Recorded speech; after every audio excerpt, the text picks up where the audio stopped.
ದ್ವೇಷ ಭಾಷಣ ಮಸೂದೆ ಸರ್ವಾನುಮತದಿಂದ ಅಂಗೀಕಾರವಾಗಿದ್ದು ರಾಜ್ಯಪಾಲರು ಇದನ್ನು ವಾಪಸ್ಸು ಕಳಿಸಿಲ್ಲ, ತಿರಸ್ಕರಿಸಿಲ್ಲ ಅಥವಾ ಅಂಕಿತವನ್ನು ಹಾಕಿಲ್ಲ.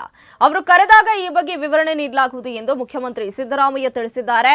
ಮಾಧ್ಯಮದವರೊಂದಿಗೆ ಮಾತನಾಡಿದ ಅವರು, ಬಳ್ಳಾರಿಯಿಂದ ಬಿಜೆಪಿ ಪಾದಯಾತ್ರೆ ಮಾಡುವ ಕುರಿತು ಮಾಧ್ಯಮಗಳ ಪ್ರಶ್ನೆಗೆ ಉತ್ತರಿಸಿ, ನಾವು ಹಿಂದೆ ಪಾದಯಾತ್ರೆ ಮಾಡಿದ್ದು ಬಳ್ಳಾರಿಯಲ್ಲಿ ಕಾನೂನು ಬಾಹಿರ ಗಣಿಗಾರಿಕೆ ಮಾಡುತ್ತಿರುವ ಬಗ್ಗೆ ವಿಧಾನಸಭೆಯಲ್ಲಿ ಚರ್ಚೆ ಮಾಡಿದಾಗ ರೆಡ್ಡಿ ಸಹೋದರರು ಹಾಗೂ ಯಡಿಯೂರಪ್ಪ ಅವರು ಸವಾಲು ಹಾಕಿದ್ದಾರೆ. ಅದಕ್ಕಾಗಿ ಪಾದಯಾತ್ರೆ ಕೈಗೊಳ್ಳಲಾಯಿತು. ಇವರು ಪಾದಯಾತ್ರೆ ಏಕೆ ಮಾಡಬೇಕು ಎಂದು ಪ್ರಶ್ನಿಸಿದ್ದಾರೆ.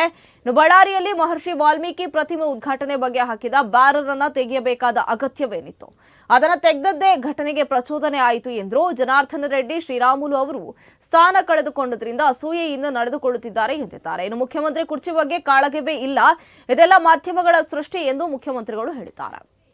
ಅದು ಸರ್ವಾನುಮತದಿಂದ ಪಾಸ್ ಆಗಿರ್ತಕ್ಕಂಥ ಬಿಲ್ಲು. ಅವರು ಇನ್ನೂ ತಿರಸ್ಕಾರನೂ ಮಾಡಿಲ್ಲ, ಮತ್ತು ವಾಪಸ್ಸು ಕಳಿಸಿಲ್ಲ, ಮತ್ತು ಅಕ್ಸೆಪ್ಟ್ ಮಾಡಿಲ್ಲ, ಅಂಕಿತನೂ ಹಾಕಿಲ್ಲ. ನೋಡೋಣ ಅವರು ಯಾವಾಗ ಕರೀತಾರೆ ಆಗ ಹೋಗಿ ಎಕ್ಸ್ಪ್ಲೈನ್ ಮಾಡ್ತೀವಿ. ಬಳ್ಳಾರಿ ಘಟನೆಗೆ ಸಂಬಂಧಪಟ್ಟಂತೆ ಬಳ್ಳಾರಿಯಿಂದ ಪಾದಯಾತ್ರೆ ಮಾಡ್ತೇವೆ ಬಿಜೆಪಿ ಅವರು ಹೇಳ್ತಾ ಇದ್ದಾರೆ. ಬಳ್ಳಾರಿಯಿಂದ ಪಾದಯಾತ್ರೆ ಮಾಡ್ತೇವೆ, ಮಾಡಲಿ ಪಾಪ, ಬಳ್ಳಾರಿದು ಮೊನ್ನೆ ಪ್ರಕರಣ ಮಾಡಲಿ, ಬೇಡ ಸರ್. ಈಗ ಆರಂಭದಲ್ಲಿ ನೀವೇ ಪಾದಯಾತ್ರೆ ಮಾಡಿದ್ದು ಸ್ಪೆಸಿಫಿಕ್ ರೀಸನ್ಗೋಸ್ಕರ. ಲೋಕಾಯುಕ್ತ ಅವತ್ತು ಸಂತೋಷ್ ಹೆಗ್ಡೆಯವರು ರಿಪೋರ್ಟ್ ಕೊಟ್ಟಿದ್ರು. ಏನು ಬಳ್ಳಾರಿಯನ್ನು ರಿಪಬ್ಲಿಕ್ ಆಫ್ ಬಳ್ಳಾರಿ ಮಾಡಿಬಿಟ್ಟಿದ್ದಾರೆ, ಮತ್ತು ಇಲ್ಲೀಗಲ್ ಮೈನಿಂಗ್ ಎಲ್ಲ ಮಾಡ್ತಾ ಇದ್ದಾರೆ ಅಂತೇಳಿ ರಿಪೋರ್ಟ್ ಕೊಟ್ಟಿದ್ರು.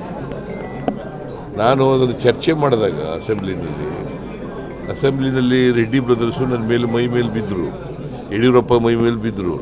ಅದಕ್ಕೋಸ್ಕರ ಪಾದಯಾತ್ರೆ ಮಾಡಿದ್ದೆ ನಾನು. ಇವ್ರು ಯಾವ ಕಾರಣಕ್ಕೋಸ್ಕರ ಪಾದಯಾತ್ರೆ ಮಾಡ್ತಾರೆ?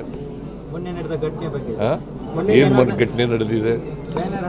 ಬಾವುಟ ಬ್ಯಾನರ್ ತೆಗೆದಾಕ್ದವ್ರು ಯಾರು? ಬ್ಯಾನರೇ ತೆಗೆದಾಕ್ದವ್ರು ಯಾರು ರೀ? ಅದೇ ಪ್ರಚೋದನೆ ಆದದಲ್ವಾ? ಬ್ಯಾನರ್ ತೆಗೆದೇ ಹೋಗಿದ್ರೆ